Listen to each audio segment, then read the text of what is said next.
Oh, we're live. All right. Hey, everyone. Pastor Tim here. We're just settling in.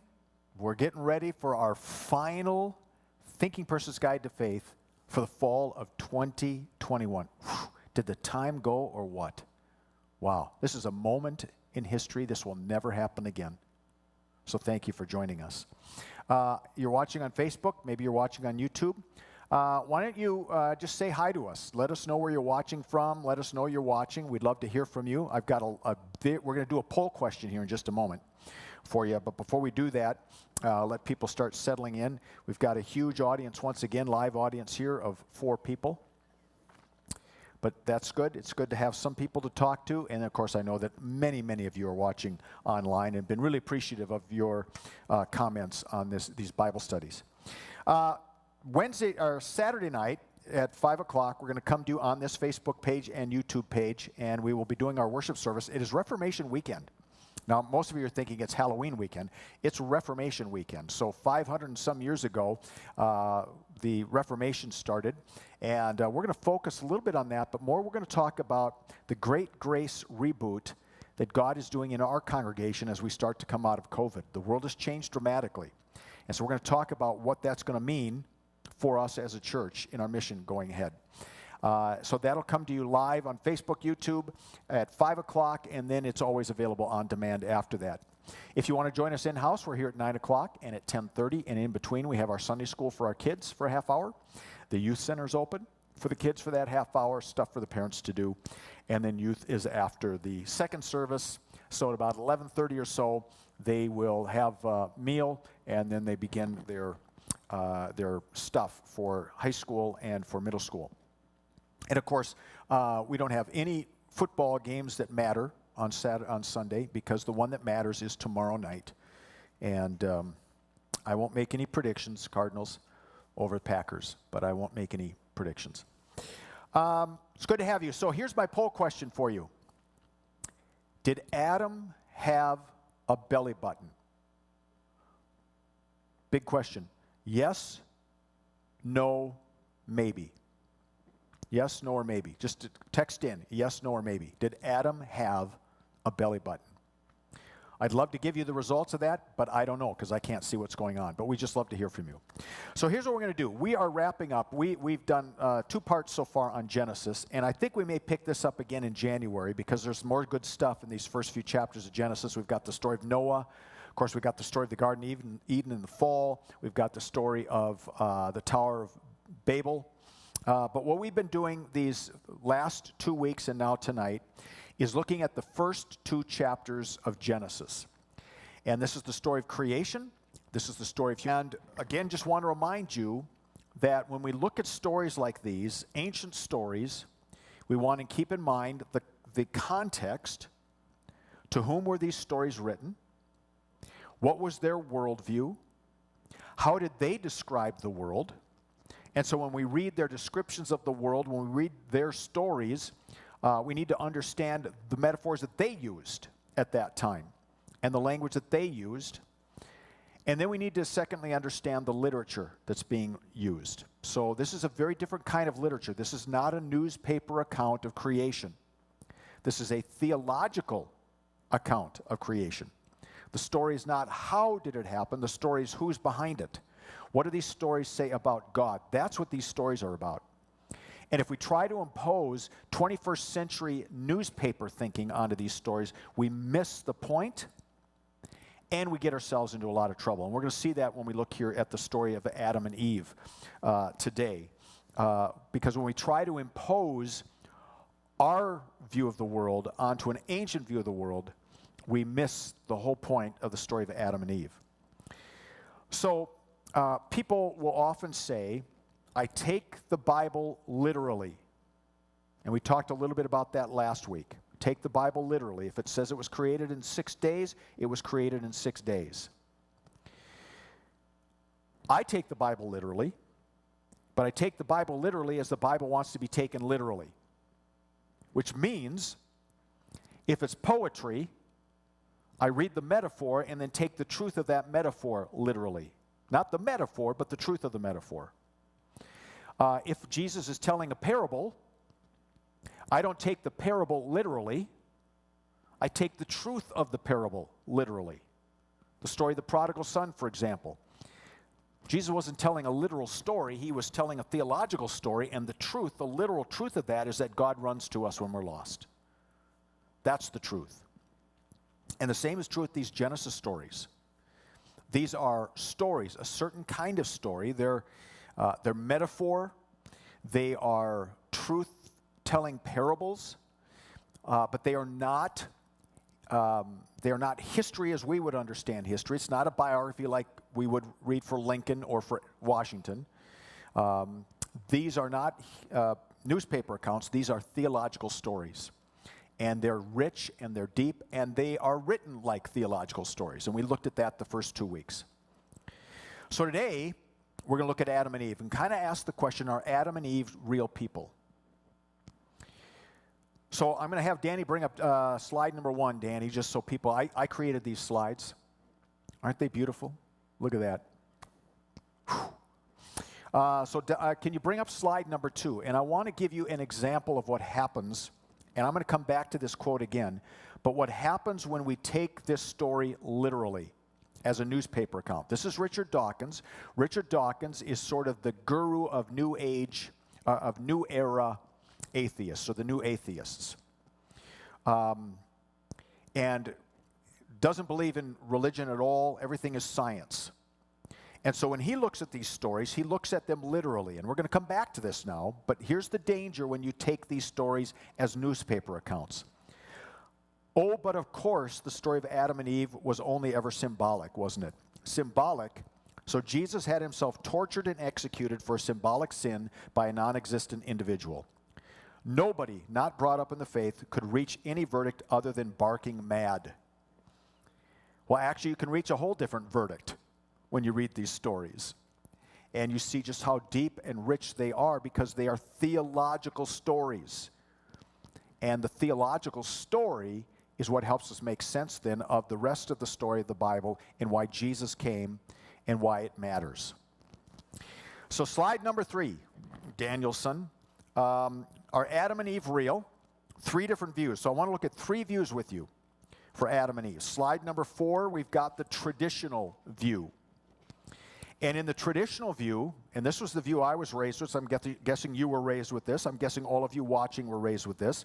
In the traditional view, Adam and Eve were 2 real historical people. They were the 2 first human beings that ever walked the face of the earth. That's the traditional view. They were, I'm going to use a fancy word here, de novo. How's that? Means from the beginning. In other words, every human being traces his or her beginnings to Adam and Eve. They were real people, the first people. Now, there are issues with this view, and we've teased out some of them already in the last 2 weeks. First of all, for some of you this may matter, for some of you it may not. There are conflicts with this view of Adam and Eve and what evolution tells us. And I'll give you an example of that here in a moment. Now, some of you may say evolutionary science is a bunch of baloney. I happen to believe that it's got great science behind it, and we need to take it seriously. And that science and Adam and Eve don't conflict. They're telling 2 different stories. The problem with the Adam and Eve story is that the story is set in a fairly sophisticated human age. In other words, we know that, whether you believe in evolution or not, we know that early humans didn't have developed language. They didn't have cities yet. But with Adam and Eve, right away we have language. Right away we have cities, which came later in our development as human beings. They seem to be living in the Bronze and Copper Age. And for those of you who are really savvy about all of your ages, that's about 5,000 years ago. If you take Adam and Eve as the 2 first human beings, here are some other problems. Not only is their story set when human beings are more sophisticated than we know that they were, Cain kills his brother. And right away, Cain is afraid someone will murder him. Who is he afraid of? There's only Adam and Eve. Where did Cain's wife come from? Now, some people say, well, he had a sister and blah, blah, blah, blah, blah. Well, first of all, ooh. And secondly, there's no story of a sister being born. The third child born was Seth. And if we're going to take it literally, as some people want to do, then you have to take it literally. There was Cain, there was Abel, there was Seth. But Seth wasn't born yet, so who was he afraid was going to murder him? Why did he have to have a mark so that when he wandered around, people wouldn't kill him? Where did these people come from? It's not the point of the story. It's a theological story, not a newspaper story. And then where did these other cities come from? Because Cain is wandering around to other cities. Where did they come from? So even the story itself assumes that there were other people in the story. It's right there in the text. So to say that Adam and Eve were the first two people causes a lot of issues. First of all, it doesn't take seriously the literature of the story. And secondly, it just doesn't line up with what we now know about humanity. So there's a second way of looking at this, slide number 5, Danielson, where for those of us who want them to be real, this is a pretty good theory. So let me walk you through this one. Adam and Eve were real people, but they weren't the first two people. So let me pause here a minute. 2 weeks ago, we talked about when was the world created. And there are those Christians who want to argue that the world was created 6,000 to 10,000 years ago, based on the Bible. Well, the Bible doesn't give a date, right? There's no dating in the Bible. The Bible doesn't give a date when the world was created. All the science says the world is far older than 5,000 to 10,000 years. But Adam and Eve, their story, in terms of what we know about history of humankind, falls about 5,000 to 10,000 years ago. So with this view, these people believe in evolution. They believe that the world is billions of years old. They believe that humanity is 200, 300,000 years old, whatever it is. But what they do believe is that Adam and Eve were two real people, and that they were the beginning of the line of Abraham, who eventually became a part of the line of David, who eventually became a part of the line of Jesus. And so what you have with Adam and Eve are not the first two people in humanity, but you have the beginning of the story of the Jewish people. And it starts with Adam and Eve 5,000, 6,000 years ago. So it could very well be that human beings, as science seems to suggest, started with, there are a lot of different versions of humanoids. We know this, but around 200,000 years ago, there was somebody in Africa. But 5,000 years ago, in Mesopotamia, which is the area where Adam and Eve were located, where this story is setting, that there may have been a guy named Adam, there may have been a woman named Eve, and God chose them to be the starting point of the Jewish people, and that's why we have their story. Again, it fits with the setting. There's language already developed. There are cities. It's Copper Bronze era. You don't have all the issues with what was Cain afraid of? Where did he get a wife from? It's just assumed that there are already a lot of people and that civilization is already beginning to grow. And yet as God chose Abraham, God chose Adam and Eve. Because part of what you find in the first 10 chapters of Genesis is every new section begins, this is the story of the family history of. So this is a family story. And many people suggest this is the story of the Jewish people, and Adam and Eve were the first people that God chose to start that line. So the events, essentially, they would say, are true, that there was probably murder that happened. Cain murdered his brother.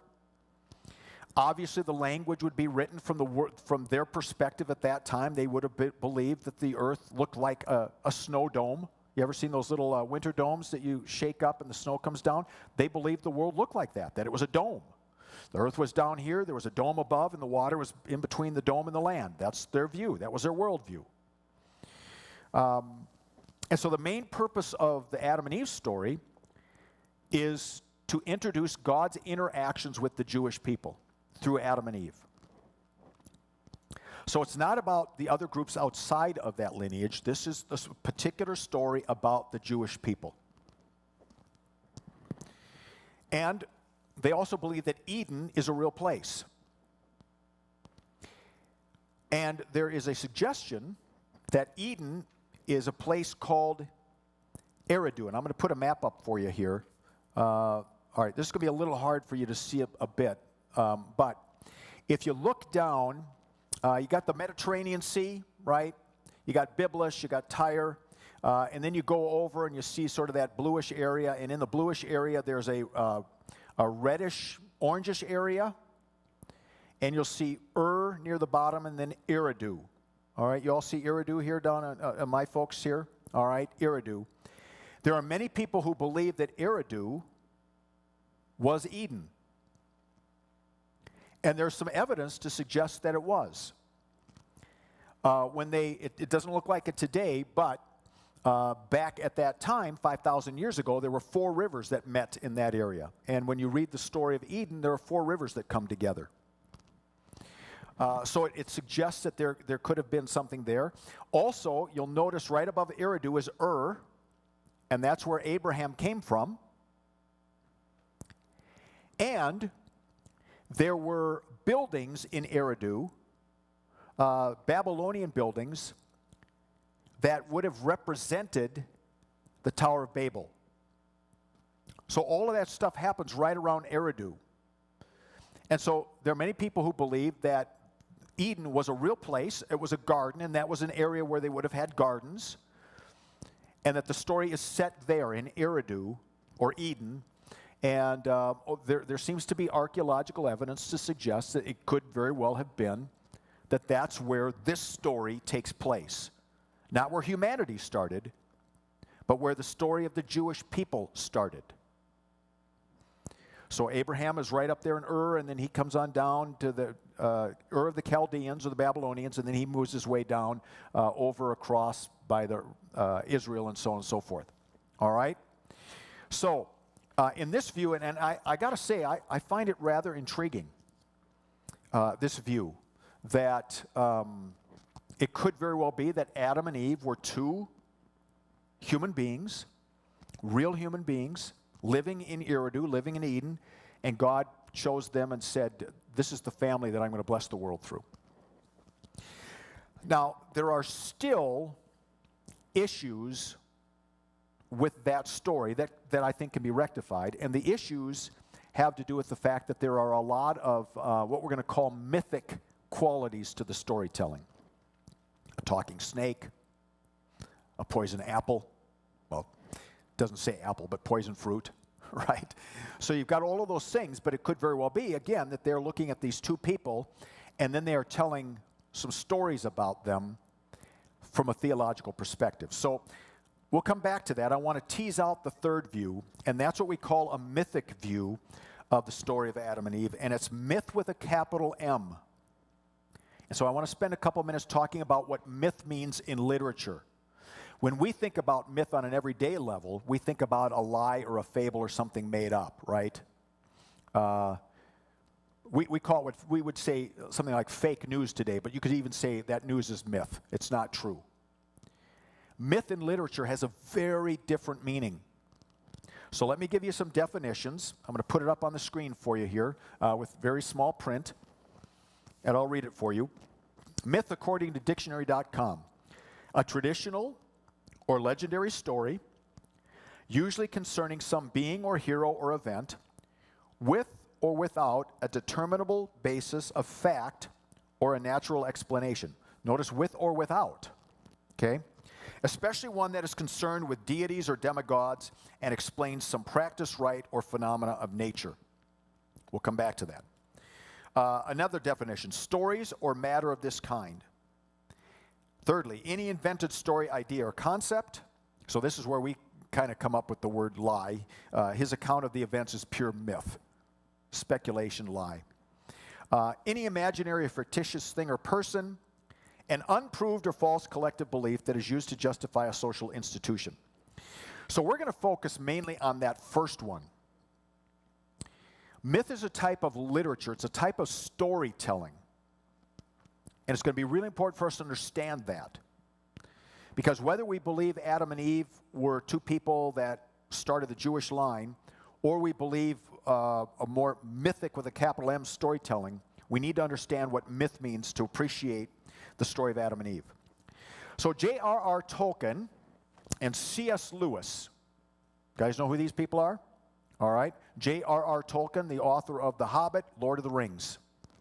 C.S. Lewis, Chronicles of Narnia, Mere Christianity.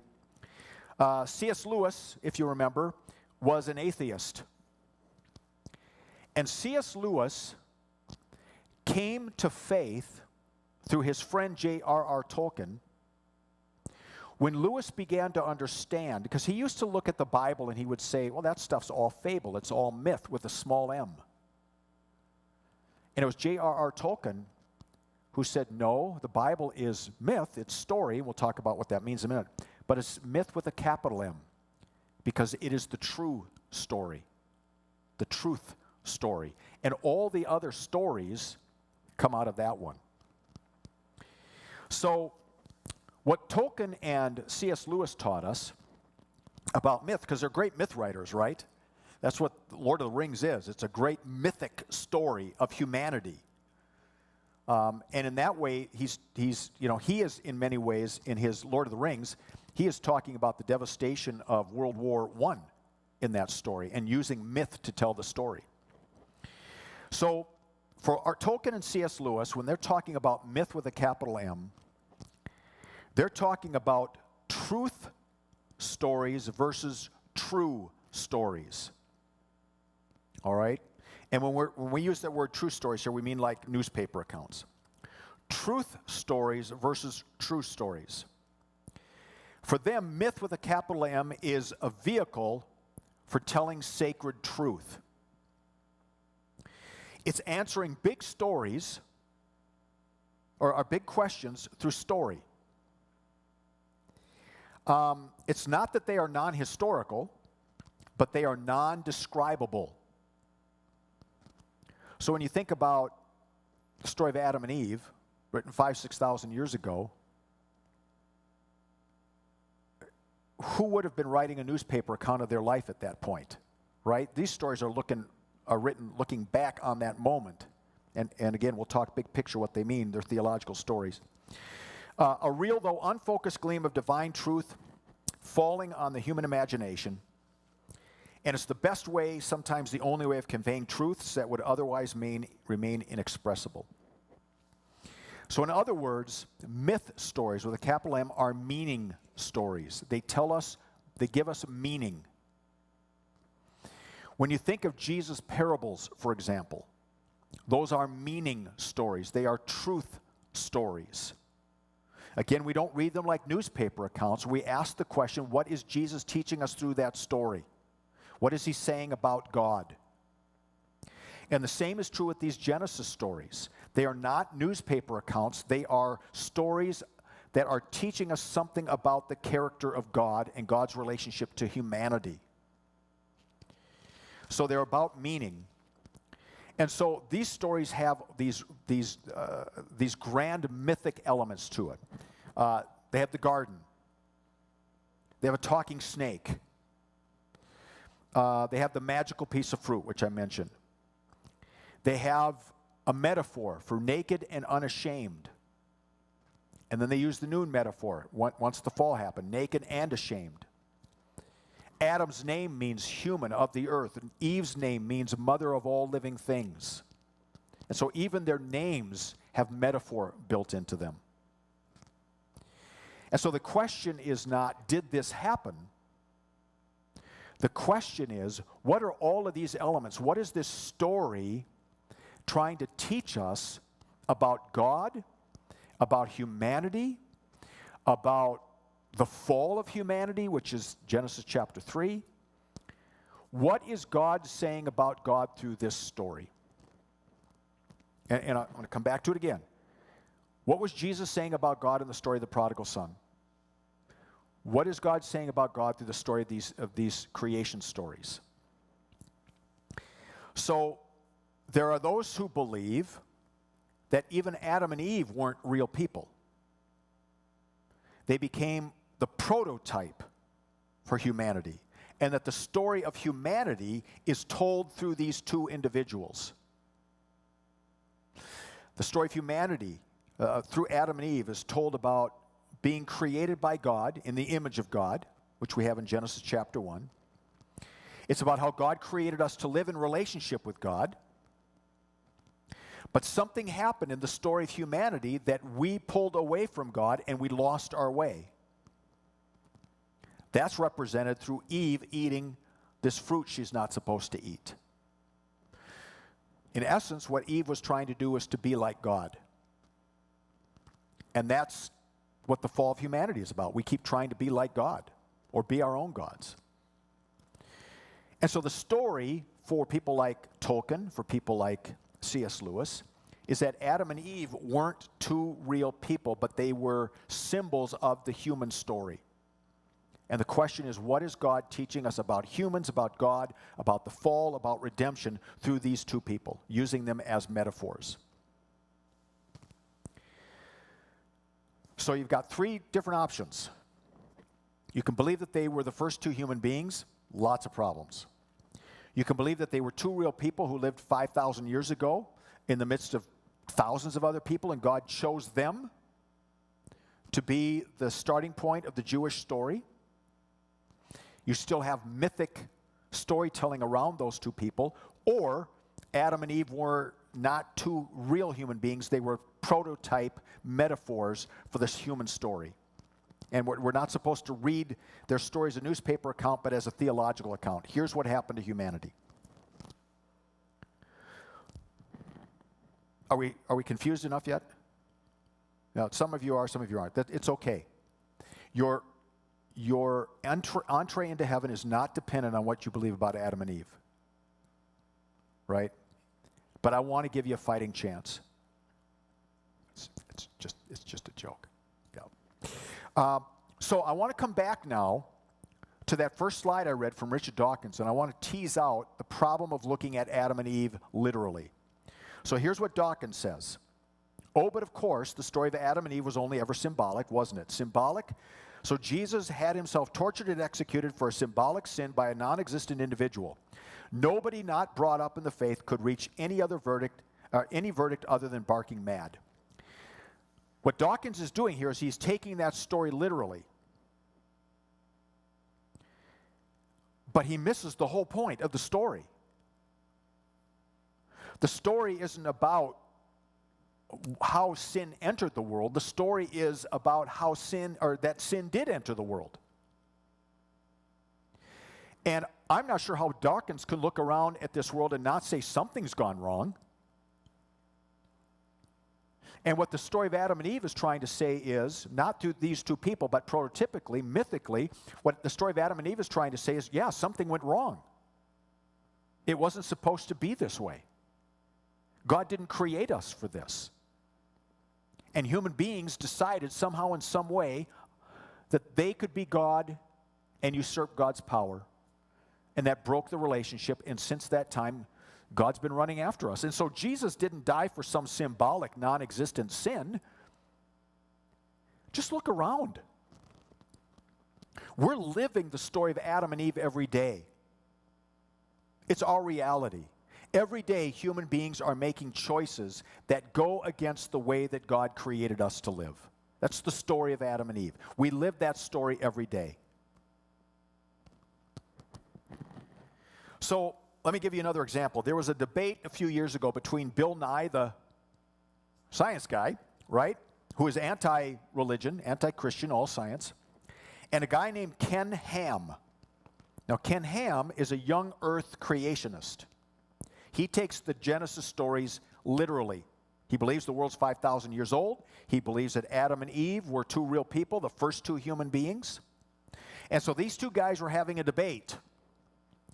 And I came across a guy who watched the debate, and then gave a review of their debate. And I want to read it for you. The problem with both the aggressive secularist atheist point of view and the fundamentalist point of view is that both of them are literalists. They stand back to back like two madmen, looking in opposite directions, but from the same viewpoint. Neither side has a poetical bone in their body, and both sides agree on one thing, that there must be no myth, no stories, no poems or legends or fantastical tales. They are both from Missouri, the show-me state. Like the dour detective in Dragnet, they want just the facts, ma'am. Where is their capacity for wonder, their capacity for faith, their capacity for delight in the ambiguous and the certainty that some things may remain uncertain? They are, in fact, blinded by facts. These are the sort of sensible people who explicate a poem by saying, we now know that a man's love is not like a red, red rose, for his love does not have petals and thorns. When you try to read poetry literally, you kill the poetry. When you try to read these stories literally, you kill the truth of the stories. You kill the wonder, the beauty of these stories. Because these are truth stories, using the metaphors and the language and the images that those original readers would have understood. And sitting around the campfires, they wouldn't have said, well, did Adam have a belly button? Or, Grandpa, is this story, did that really happen that way? They wouldn't have even asked those questions. They would have been saying, so what does the story say about God? What is God like in this story? What are we learning about our human story together through these stories? What's the truth about humanity? In what ways do we continue to grab for that piece of fruit and eat it when we know it's not good for us? And where do we see God at work trying to fix what we broke? Those would be the questions they would ask about the stories. Not did it really happen, because they understood these were mythic stories. And they would have been asking theological meaning questions, not history questions. So I want to read you another extended passage. And I'm going to put a website up for you at the end where there's some really helpful stuff. These are Christian people. They tend to be conservative Christian people who passionately believe in science and the Bible. And they've been able to really understand the relationship between science and the Bible by taking both of them the way they need to be taken. That science doesn't do metaphor, but the Bible does metaphor in life and meaning. So here's one guy who's sort of looking at these stories, at evolution and creation. This is an extended passage, but I think it's worth reading, and I don't have it up on the screen for you because it was too long. So just sit back and listen.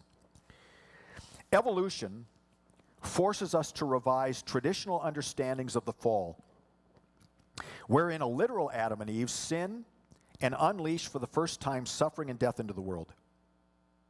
Modern science is telling us the creation of humanity was not a singular, instant event, but a gradual, communal event wherein humans evolved from a population of about 10,000 humanoid ancestors that first appeared around 200 years ago.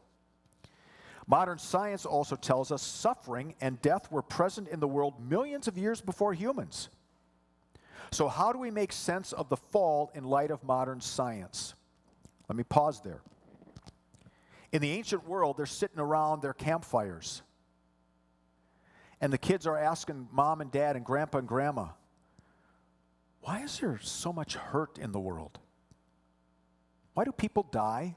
Why do people get sick? What happened? And that's when they would tell these stories, these meaning stories. So how do we make sense of the fall in light of modern science? In the beginning, God created the heavens and the earth, but God did not create the heavens and the earth fully realized. God created them unfinished, full of potential and in the future.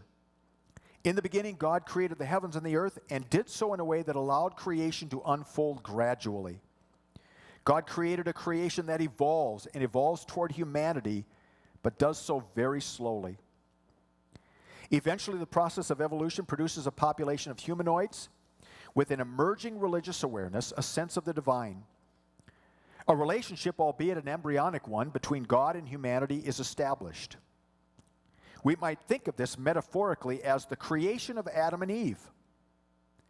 And at this first dawn of religious awareness and relationship, humanity is naked but not ashamed. We might call this Eden. Humans do things that are wrong but are not sinful because they lack the maturity to be held to account. They are spiritual babies. However, this religious awareness eventually evolves to the point where humans are no longer spiritual babies but adults, and as adults capable of sin. That is, they grow capable of deliberate rebellion against God. And once they grow capable of sin, they sin, and the power of humanity's sin is unleashed on the world. Humanity has fallen. The fall is historical. It is an actual phenomenon that took place in history, but it is not a single event wherein a single human pair that God made from dirt a few thousand years ago rebels against God. It is a real fall, but it is gradual, episodic, and social instead of instant, literal and individual. Suffering and death are present in creation prior to human sin, perhaps fallout of a primal catastrophe of an angelic fall, who knows? Sin enters the world through Adam, and sin brings with it a kind of spiritual death that spreads to all humanity, and he uses Adam in quotation marks. The world becomes a place where it is impossible not to be a sinner. This, I think, does what a doctrine of the fall needs to do from a biblical and theological standpoint, while still being true to the findings of modern science.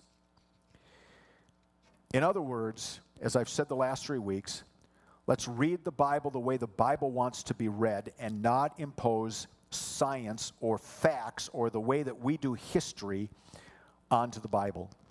The way the Bible is doing history in these early chapters of Genesis is through metaphor. It's telling theological stories, not factual stories. So slide 13, let's talk about myth with a capital M again. A story conveying universal and perennial truth in a way that draws the listener into an empathic experience of the truth. That's a great definition of what's happening in Genesis chapters 1 and 2. It's a story. It's universal. We know it's universal because when we read it, we know that something happened in humanity. And we know it because it happens in our lives. And we can relate to it, we understand it, and we know it speaks truth. It may not be a newspaper account, but it speaks truth. It is a truth story. So slide 14, this is a truth story. It is a divine story. And what Genesis chapters 1 and 2 do is they try to express the inexpressible through metaphor. Something is wrong with the world, something is broken between us and God, and Genesis puts those deep issues to a story.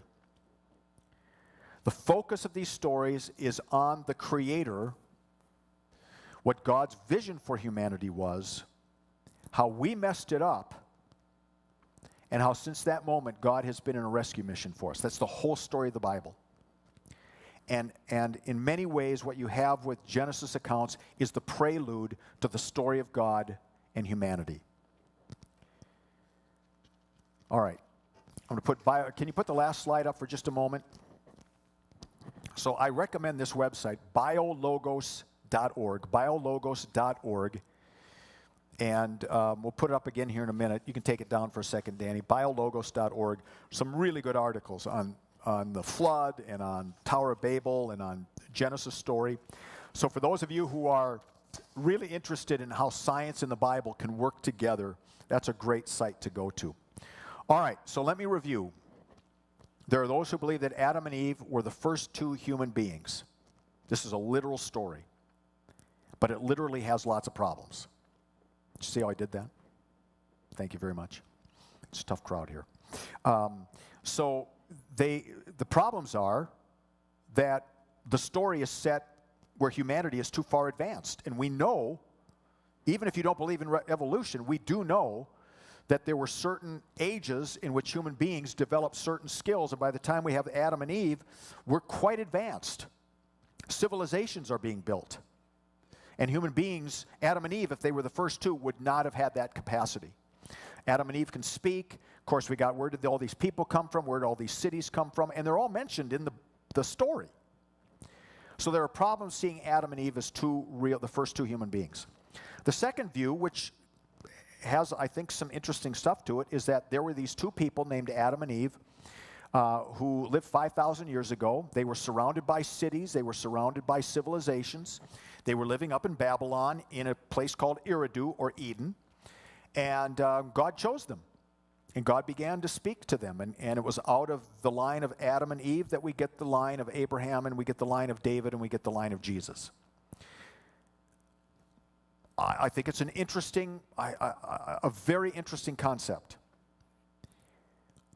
But even if that one is true, there are still mythic elements all around those stories, all around the story. Again, using mythic elements like a talking snake and magical fruit and naked and unashamed and gardens, all those things that are a part of telling meaning stories, theological stories.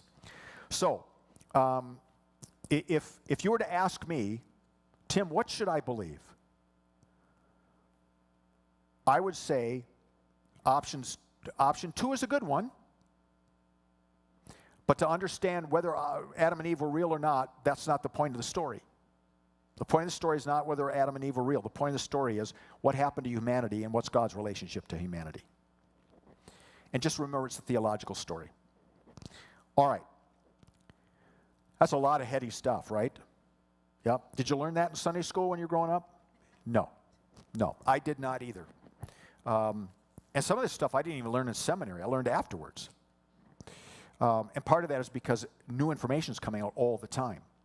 So I was in seminary almost 40 years ago. That's a lifetime. A lot has evolved since then. What's that, Rusty? 2 lifetimes? Yeah.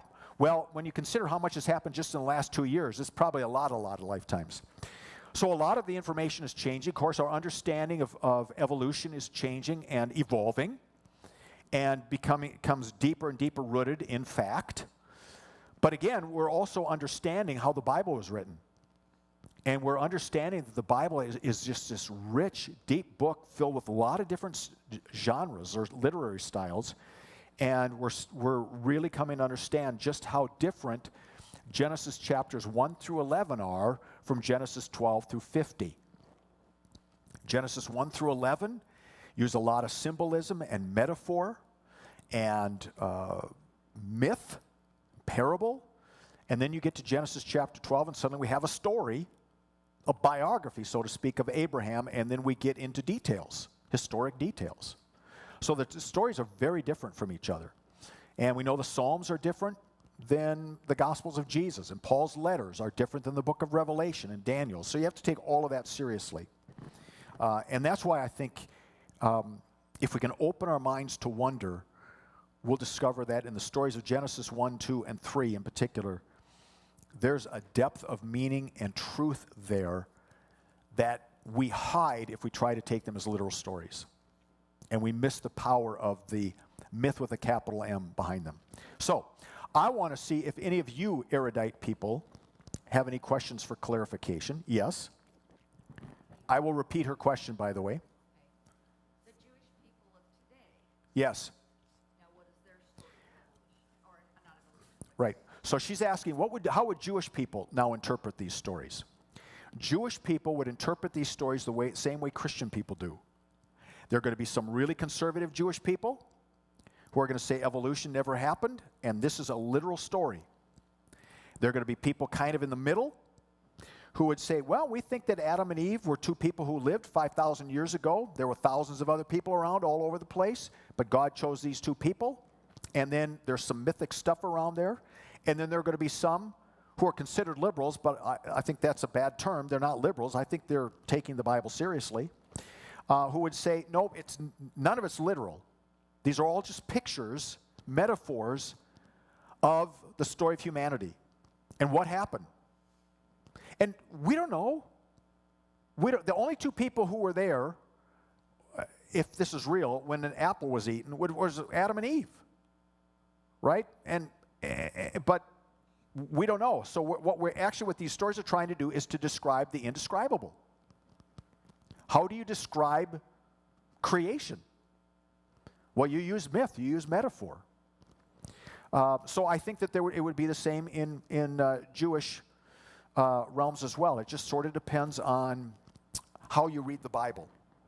And again, part of the concern for those who read it literally is if you don't read this literally, and it's just a fable, which I'm not saying, I hope you hear that, I'm saying it's truth. But if it's not a true story, then you can't trust the rest of Scripture. Well, that's not true at all, right? It is just as true as the stories of Jesus, but it's telling truth in a very different way. Metaphor is true. History is true. They're just telling truth in very different ways. So that's a really good question. And I'm answering that off at the top of my head, but I would imagine that's what it would be, right? I wouldn't be surprised. Now, maybe some Jewish friends will write in and say, nope, none of us believe this or that, but whatever. That was just my guess. All right? Thank you. Other questions? Other comments? We're all just looking at each other here for a minute. Are you telling me that once again I was so articulate and clear that you are walking away with no questions at all? Or are you saying, no, I didn't understand anything you said, so I don't even want to begin to ask? Well, now they're all laughing, so that must be true. All right? Yeah. So clarification on anything. All right? Because I'm going to give you a little quiz here. All right, you ready? The first view of Adam and Eve, I told you, they are the first two people, right? And we talked about how there are challenges with that. The second view is that they're two real people, but not the first two. That humanity had come a long time, but God chose those two people, Adam and Eve, to be the start of the story of Israel and the start of the story of Jesus. And then the third view is that they're not real people at all, that all of it is myth with a capital M. It is a parable. It is a metaphor for something big that happened in humanity between God and creation. And it's putting into metaphor and poetry what can't be described factually, but it's still true. And it's a theological story about God, humanity, and God's love for and pursuit of humanity. Okay? Is that good? Does that help? They're just staring at me. No, it doesn't. It doesn't help. I don't get it. What is he talking about? It was so much easier in Sunday school, and they just said they're real people. But then I go home and I said, well, what about Cain murdering? Who is he afraid of? And then how do I answer those questions? All right. We're going to leave it there. All right. If you've got questions, by the way, you can write them down in the Facebook chat thingy, comment, and I will do my best to answer them. All right. So if you've got questions, be happy to hear them. If this is helpful for you, please share it with your friends. And this is the last night for Thinking Person's Guide to Faith. Remember, this is a thinking person's guide to faith. Not, Tim's just going to give us easy answers. We're thinking here. We're thinking. So this will be the last one. We'll pick it up again sometime in January. All right? But we still have worship this weekend, Saturday night, Facebook and YouTube, and then Sunday morning, 9 and 10:30. All right, Danny, I'm just going to wave now, and then you tell me when I'm done.